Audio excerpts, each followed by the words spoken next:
J'ai déjà abordé à l'émission le culte du fitness, cet univers où l'entraînement physique et l'obsession du corps sont omniprésents. Mais aujourd'hui, j'avais envie qu'on se penche sur l'activité physique, un sujet qui préoccupe bien des gens qui ont envie de rester en santé. Mais quand on entre dans un gym, on ne sait pas toujours par où commencer ni quoi faire exactement. Comment perdre du poids rapidement? Comment hypertrophier mes muscles? Est-ce que je m'étire avant ou après l'entraînement? Bref, aujourd'hui, avec mes invités, on répond à vos questions sur l'entraînement physique. Je vous vois déjà sourire, suivez-moi.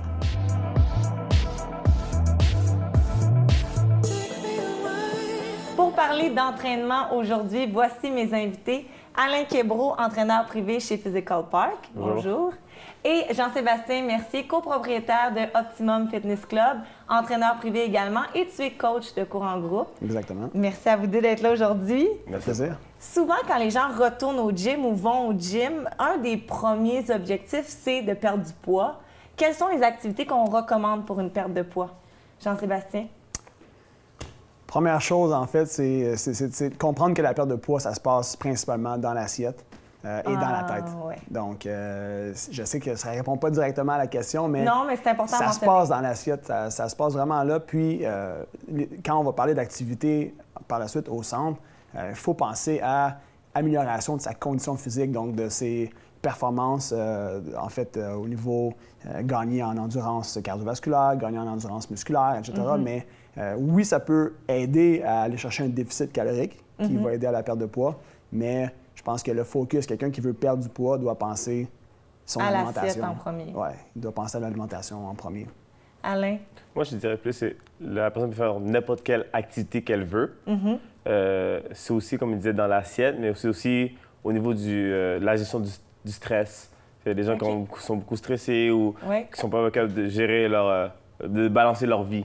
Fait que dans l'assiette, le stress, dormir correctement, puis faire l'activité physique, tout ça ensemble fait en sorte que tu peux perdre du poids.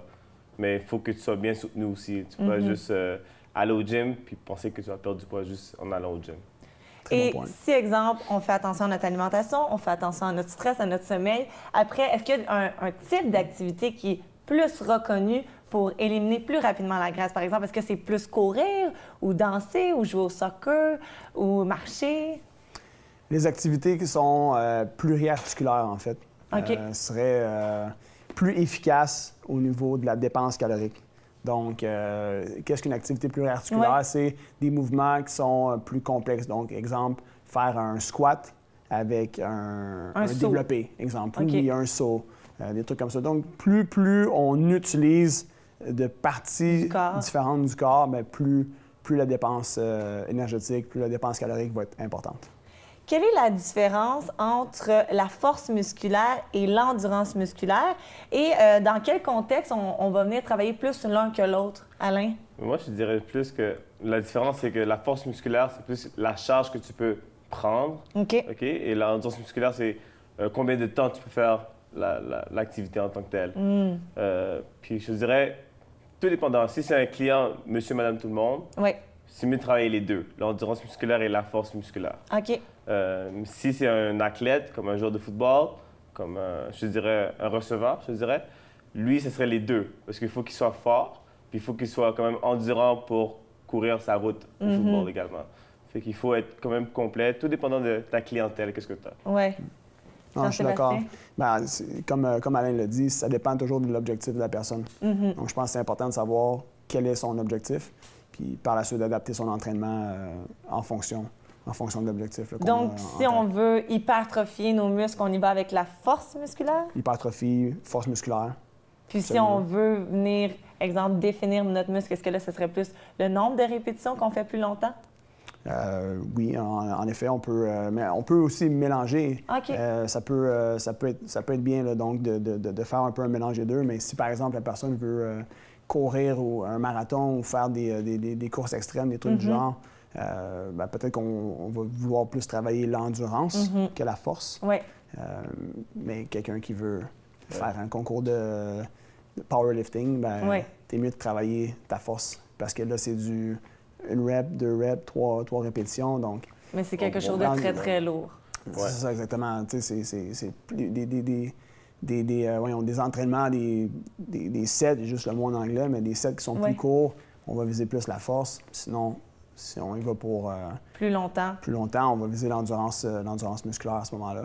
Mais, les gens pensent parfois que c'est super simple de s'entraîner. On va au gym, on fait les machines musculaires, on va sur le tapis. Mais dans les faits, ça peut être un peu plus complexe dans le sens qu'il y a des chercheurs qui ont démontré qu'il y avait des principes de base qu'on doit appliquer pour avoir un bon entraînement, un entraînement efficace. Pouvez-vous nous les décrire, Alain? Moi, je dirais plus de consulter un entraîneur, principalement de voir qu'est-ce qui va fonctionner pour toi. Chaque personne est tellement différente que personne ne peut faire exactement toujours la même chose. Ça va fonctionner peut-être pour toi, mais peut-être pas pour une autre fille à ce moment-là. Fait qu'il faut toujours se faire évaluer, voir quels sont nos points, nos faiblesses, puis voir sur quoi on veut vraiment travailler. Tout le monde est différent à ce niveau-là. À mon gym, j'ai à peu près 30 clients par semaine, puis ils sont tous différents à chaque fois. Ouais. Encore là, je pense que ça revient aux objectifs. Oui. Chaque personne a des objectifs différents. Donc, c'est toujours revenir à quel est l'objectif de départ, puis par la suite, adapter l'entraînement, un programme d'entraînement là, par rapport à qui on parle, en fait. Là, puis, sinon, oui, on peut parler des différents déterminants de la condition physique. Ouais. Puis, on peut dire quelqu'un qui vise une condition physique générale la plus optimale possible, elle va vouloir développer sa mobilité, sa puissance, sa souplesse, son endurance cardio et musculaire. Mais encore une fois, ça peut dépendre de quel est ton objectif. Exactement. Ouais. Puis c'est dur aussi de tout travailler. Parce que les gens qui disent que mais je veux devenir fort, je veux devenir ci, ça. Comme, attends, c'est une étape à la fois. Il y a plusieurs étapes pour te rendre à ton corps idéal, admettons. Oui. Quand j'ai des clients en surplus de poids, je leur dis on va faire une étape, ça va être celle-là en premier, puis là, après ça, on va aller avec un plan, exactement. Fait qu'il faut démontrer aux clients que ça ne se fait pas du jour au lendemain, il y a toujours des étapes à suivre avant d'arriver à ton objectif. Et si on veut perdre du poids et muscler notre corps, est-ce que c'est mieux d'aller éliminer la graisse avant et après venir muscler, ou on muscle avant et après on fait du cardio? Dans ce moment-là, moi, je dirais juste que ça dépend. Ça dépend de chaque personne, mais tu peux aller... Moi, j'y vais toujours avec la musculation en premier. OK. Parce que si tu fais de la musculation entre 30 minutes et 90 minutes, il y a quand même... Tes muscles vont utiliser ton gras comme source d'énergie. Fait que tu vas quand même en perdre du gras. Ouais. Mais à la fin, ça revient toujours à ce qu'on avait dit au début, moi et Jean-Sébastien, c'est qu'est-ce qui se passe après le gym, dans l'assiette, quand tu dors et tout. Mais ça revient toujours à ça. C'est un peu redondant, mais c'est vraiment ça. Parce que le gym, c'est peut-être 4 de ta journée, fait qu'il reste encore 96 de ta journée que c'est toi qui gères. Wow! Jean-Sébastien, avais-tu quelque chose à rajouter? Non, Alain a touché un très bon point. Comme il dit, ça se passe beaucoup dans la tête, ça se passe beaucoup dans la gestion du stress, la gestion du sommeil. Donc, il n'y a pas tant un modèle précis qu'on doit appliquer, cardio avant, musculation après? Non. Je pense que si tu es pour... Bon, tu t'en vas faire ton entraînement, là où tu devrais mettre, là où tu dois mettre l'emphase, ça devrait être la première partie de ton entraînement. Donc, si tu veux gagner en force, tu devrais attaquer cette première partie-là de ton entraînement puis finir avec le cardio. Dans le fond, tu veux garder le plus de ton énergie possible où tu dois mettre l'emphase, où tu veux travailler. Donc, quelqu'un qui veut travailler plus en endurance, commence avec ça. Utilise le maximum de ton énergie que tu vas déployer pour avoir un entraînement qui va être efficace en endurance. Puis par la suite, tu feras le reste et vice-versa. Le CrossFit est, dans les dernières années, devenu très à la mode. Quelles sont les vertus du CrossFit, Jean-Sébastien? C'est des entraînements... en fait, le CrossFit, c'est du cross-training, donc c'est de l'entraînement croisé. Tantôt, quand on parlait de pluriarticulaire, l'entraînement croisé est très, très efficace à ce niveau-là. Donc, une des vertus, c'est que la dépense calorique peut être assez importante. OK. Oui, absolument. Donc, le CrossFit peut aider des gens à se développer sous plusieurs déterminants de la condition physique. Donc, les gens qui pratiquent l'entraînement croisé peuvent devenir très explosifs, très puissants. S'ils ne négligent pas leur mobilité également, dans la majorité des cours, on devrait avoir une séance de souplesse de mobilité. Donc, on peut gagner en endurance Parce qu'on va se dire, ces cours-là demandent énormément en endurance cardiovasculaire et musculaire. Les gens sortent de là mouillés. Oui, exactement. Tout le temps. Oui, absolument. Donc, endurance, on travaille la puissance, la pliométrie, la force. On touche à beaucoup de déterminants de la condition physique, ce qui est génial. Donc, c'est ça. Une dépense calorique. J'avais déjà entendu certaines personnes, par contre, mentionner que ça venait vraiment travailler beaucoup les genoux, qu'il y avait souvent mal aux genoux. Bien, à ce moment-là, parce que ça dépend. Tu sais, c'est un sport qui demande beaucoup de. Tu prends des charges lourdes tout le temps, les répétitions, il y a beaucoup de répétitions, c'est assez rapide aussi également. OK. Fait que c'est sûr que si on ne fait pas attention ou si on n'a pas un bon mentor qui nous montre les bons mouvements, bien à ce moment-là, on peut se blesser. OK, on peut se blesser peut-être plus facilement. Ben, oui, exactement. C'est comme dans tout sport, il faut toujours avoir une bonne base. Il faut apprendre les bonnes techniques, jamais essayer d'aller trop vite également. Écouter son corps. Oui, écouter son corps. Fait que généralement, quand on est dans un cours de groupe, généralement, ça arrive que les gens veulent suivre le groupe. Puis à ce moment-là, ils essayent et ils se font mal à ce moment-là. Fait que c'est d'aller à ton rythme, vraiment. Oui, puis c'est l'importance d'avoir un entraînement qui est adapté pour chaque personne. Donc, d'y aller avec un principe de progression, d'adapter les mouvements, d'adapter les exercices pour chaque personne qui est devant nous.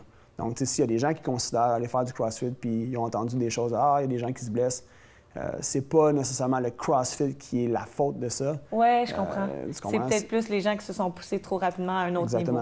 Exactement. Comme dans chaque cours, je n'ai jamais fait de CrossFit moi-même, mais je sais qu'il y a toujours les cours, mettons, beginner, ou les cours un peu plus comme, tu sais ce que tu fais, mais tu n'es pas encore avancé, et les cours avancés. À ce moment-là, c'est toujours prendre le cours du début, qui est le beginner. Par la suite, tu vas au prochain dès que tu maîtrises tous les mouvements de base. Une étape à la fois. Exactement. Alain, bon, c'est sûr qu'on va encourager les gens à faire de l'activité physique le plus possible, mais s'ils veulent atteindre un niveau optimal, on devrait s'entraîner combien de fois par semaine? C'est pas considéré par optimal. Minimum, au moins 3 fois semaine. Puis un maximum, je dirais, de 5 fois semaine. Gros max. OK. Ouais. Intéressant. Parce que, comme on s'est dit tout à l'heure, on ne veut pas que les gens se blessent. Alors, au moins 2 jours de repos dans la semaine, ça va toujours aider. Comme la fin de semaine, c'est beaucoup plus simple pour les gens de se reposer. Puis sinon, 3 jours au minimum pour voir un minimum de résultats également. Sinon, si tu fais 1 fois ou 2 fois, ça ne sert pas à grand-chose, non. C'est bien. Les gens ont tendance à négliger la souplesse et l'étirement. Pourquoi c'est important de s'étirer? C'est important parce que plus on vieillit, plus on perd ce qu'on appelle l'amplitude de mouvement. Oui. Fait qu'alors, il faut toujours s'étirer, pas pour gagner de l'amplitude, mais plus pour la maintenir en vieillissant. Fait qu'admettons, quand tu avais 25 ans, si tu ne faisais pas d'étirement, bien, à 35 ans, ton amplitude de mouvement va être vraiment plus réduite. Fait que c'est pour ça que tu vois qu'aujourd'hui, on encourage à faire du yoga ou des choses comme ça, parce que ça encourage à l'amplitude de mouvement, puis à la maintenir et la souplesse également. Et on s'étire avant ou après l'entraînement? Je dirais, les deux sont bons. Ah oui? Okay. Les deux sont bons, tout dépendant. Moi, je dirais, avant l'entraînement, c'est un étirement plus balistique qu'on appelle, c'est-à-dire plus rapide. On vient réchauffer le corps. On vient réchauffer le corps, exactement. Puis à la fin, l'étirement, c'est plus statique. Alors, on vient s'étirer de cette manière-là, ou des étirements de base que tout le monde fait. Mais c'est plus à la fin et non au début. Merci infiniment. Pas de problème.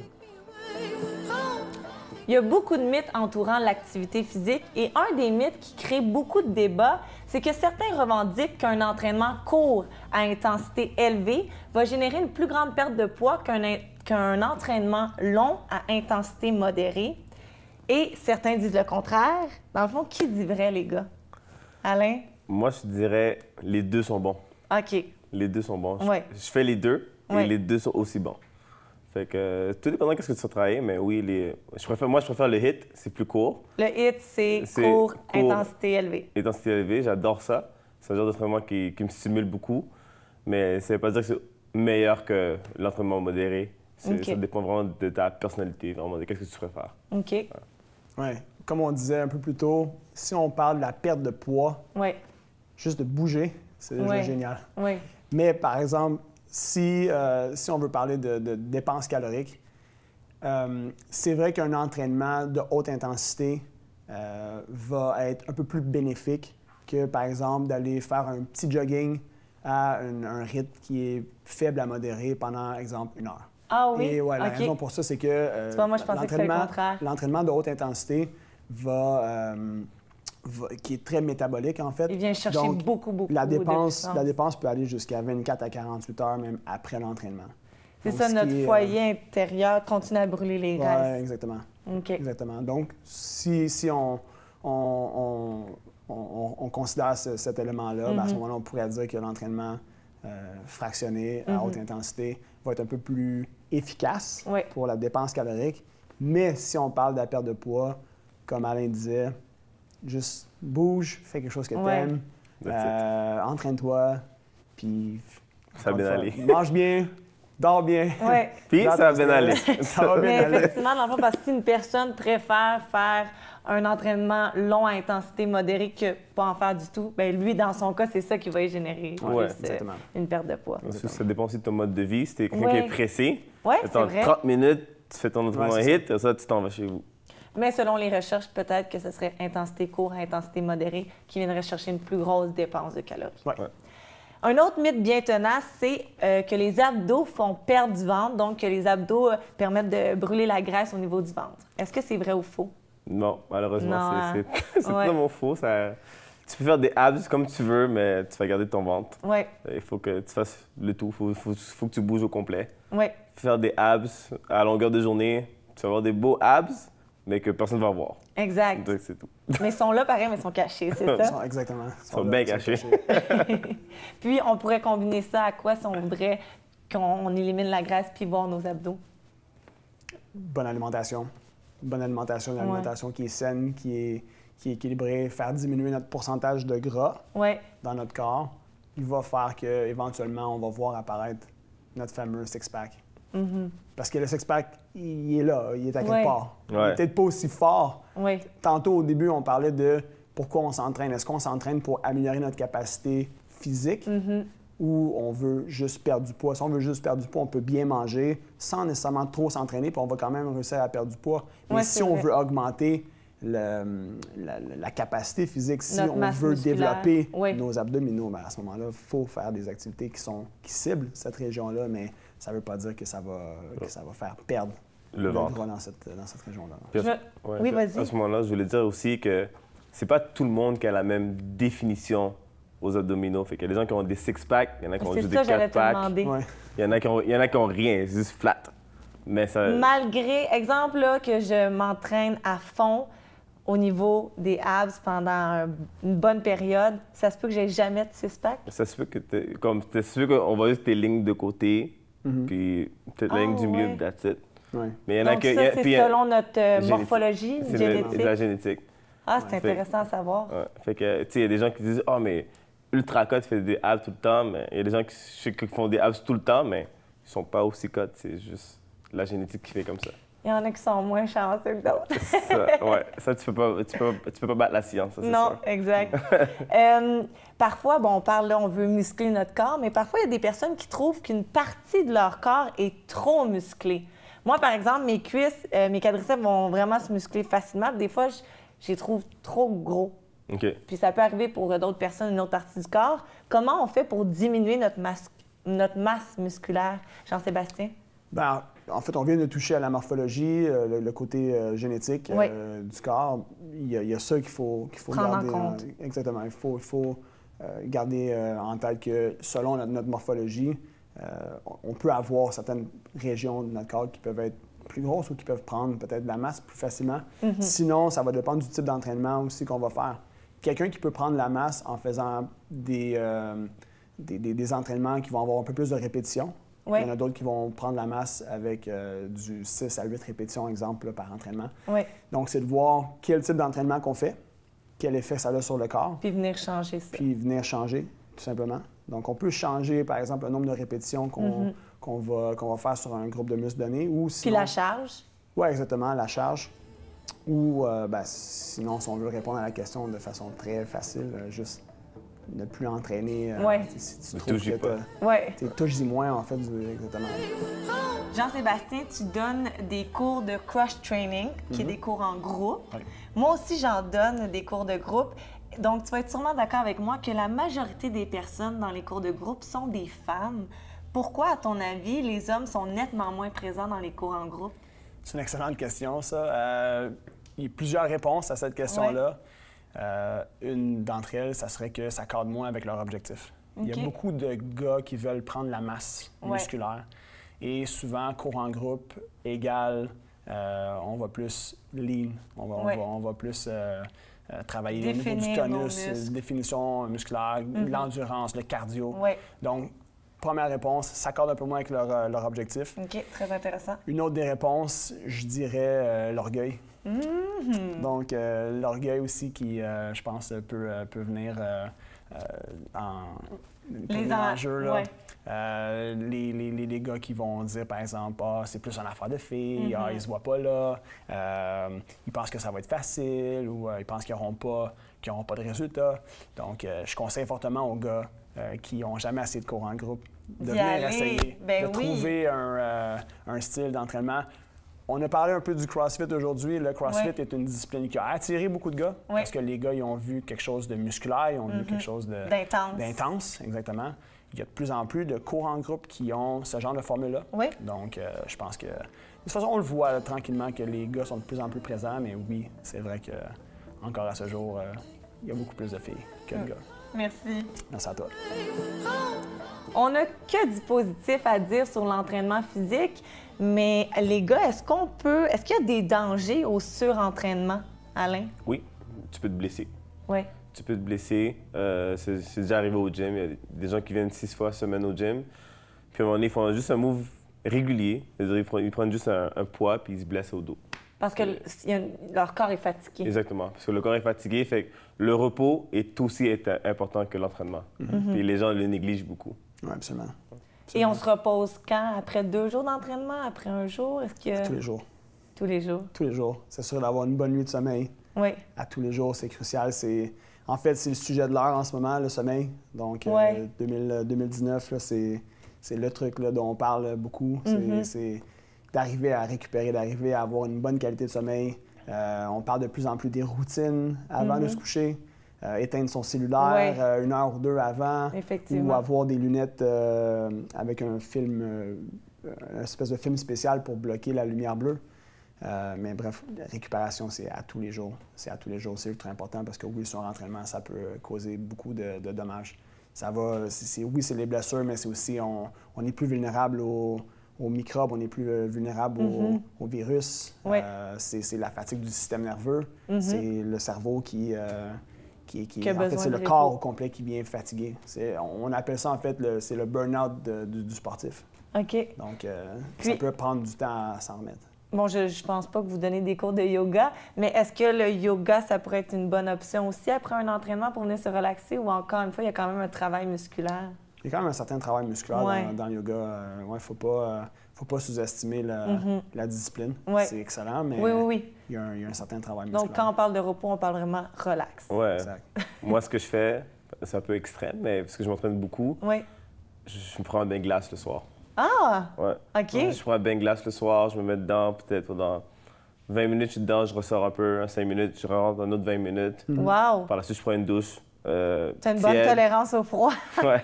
Je prends une bonne douche tiède par la suite, puis ça, je dors comme un bébé. Ah, wow! Ouais, sans problème. Bon, on va essayer ça. C'est excellent, ça, parce que ce qu'il faut comprendre par rapport au surentraînement, c'est que quand on s'entraîne, on crée des lésions musculaires, on crée des dommages, puis ça crée de l'inflammation.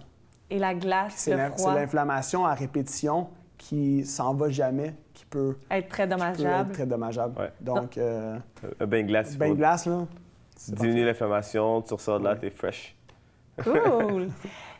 Parfois, on entend des gens dire j'ai lâché mon abonnement au gym, je n'étais pas capable de perdre du poids. Mais ces gens-là oublient tous les bienfaits psychologiques. On ne s'entraîne pas juste pour perdre du poids. Est-ce que vous avez des exemples de bienfaits psychologiques, Jean-Sébastien? Des exemples, écoute, c'est sûr que si le focus est mis juste sur la balance, moi, tous les gens qui rentrent dans mon centre, en fait, chez nous, il n'y a pas de balance. C'est pas compliqué. C'est bon. Il n'y a pas de balance, puis j'essaie vraiment d'influencer les gens à ne pas regarder sur la balance constamment parce que quelqu'un qui vit juste une perte de poids risque de passer à côté de la patente parce que on gagne en masse musculaire. Donc oui, on va perdre en gras, mais on va gagner en masse musculaire. Le poids sur la balance risque de ne pas changer énormément, surtout au début. Oui, parce que la masse musculaire va venir augmenter notre poids du corps. On prend la masse musculaire, on perd de la masse graisseuse. Au final, sur la balance, il n'y aura pas un si grand écart. Il va peut-être en avoir un petit, un léger, mais il n'y aura pas une si grosse différence. Donc, j'essaie vraiment de faire en sorte que les gens focalisent sur les bienfaits physiques, l'augmentation de leur performance, exactement la santé, la qualité de sommeil qu'ils ont gagné, la qualité au niveau de leur digestion. Avant, tu n'étais pas capable de courir 1 kilomètre, tu es capable d'en courir 5 maintenant, peu importe. Là. Donc, amener le focus ailleurs. Donc, ça amène meilleure estime de soi. Mais si on veut parler là, des bienfaits psychologiques, meilleure confiance en soi, il faut parler aussi de tous les neurotransmetteurs qui sont sécrétés quand on s'entraîne. Donc, principalement l'endorphine, la dopamine. C'est important. C'est les neurotransmetteurs du bonheur. Là. Exact, ça sécrète du bonheur. Moi, j'ai une cliente qui s'appelle Caroline. Elle pesait peut-être 260 livres au début. Elle n'était pas vraiment confiante d'elle, elle avait pas beaucoup d'estime de soi. Mais moi, comme moi, je fais beaucoup de boxe. Je suis rendu un boxeur professionnel depuis hier. Félicitations! Merci. Fait qu'à ce moment-là, je fais des cours de boxe. Je lui laisse frapper sur le sac, frapper sur les mythes, ce qui lui permet d'évacuer son stress. Puis là, elle devient de plus en plus confiante. Puis là, maintenant, elle est rendue à 175 livres, fait que, 1 an plus tard. Mais elle a gagné la confiance en elle. Puis elle a persévéré. Elle a persévéré. Puis je trouve que la boxe, ça peut faire ça, un cours de boxe à quelqu'un. Ça aide à évacuer ton stress, ta négativité. Tu ressors tout sur le sac. Par la suite, good to go. On encourage beaucoup les jeunes garçons qui vivent dans des milieux difficiles, souvent d'aller faire de la boxe parce que ça leur permet d'évacuer leur colère, leur agressivité de manière positive. Fait que tu as bien raison. Ouais. Puis l'autre chose en terminant aussi là, par rapport à ça, c'est si tu as mis 2, 3, 5 ans à prendre du poids, tu peux pas espérer de perdre en 3 mois. Effectivement. Donc, patience, c'est la clé. Patience, trouve c'est quelque la chose clé. avec lequel tu as du fun, tu as du plaisir, puis sois constant, puis colle à ça pendant au moins 1 an, minimum, avant de dire « je lâche tout », parce que j'ai pas de résultat. Je pense patience, persévérance, puis plaisir. C'est vraiment les 3 mots-clés. Êtes-vous d'accord? Eh oui, les 3 P. Exactement. Ben oui, c'est vrai. J'avais pas remarqué. Merci beaucoup, les garçons, pour cette discussion très pertinente. Puis je pense qu'on a donné beaucoup d'informations qui vont être utiles pour nos téléspectateurs. Merci. Merci. On est maintenant tous mieux outillés pour prendre notre santé physique et mentale en main et se donner comme défi l'atteinte de nos objectifs. Êtes-vous prêts? Parce que moi, je le suis.